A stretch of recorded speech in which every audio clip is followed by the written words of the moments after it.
Hey, this is Mikey, and holy cow, has it been 3 years already? Boy, does time fly. I'm actually working on a new tutorial, and I have this quick tip that I was reminded that I've been meaning to share for a while now, and it has to do with the tutorial I was working on, but it doesn't really need to be in the video, so I'm throwing it out as a quick tip, and this is about text.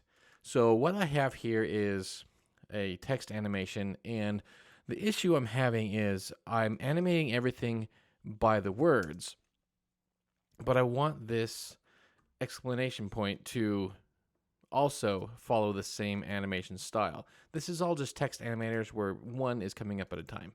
And the quick tip is what you do is if you put a space between it and then you highlight that space and you turn that text size down to 0, then it pretends like there's not a space there. But what happens is that letter comes up, or that character comes up on its own as if it's a new word, but it's not really a new word. So that is just a quick tip. If you ever come into a situation like this and you want to have that, you could do it with any of this, right? I can split this up into this word into two, and that's the way to do it. So that is a quick tip from Mikey. That's me. And stay tuned for a brand new tutorial coming up right around the corner. I would appreciate a little bit of encouragement. It's been a while. I'm feeling a little bit rusty.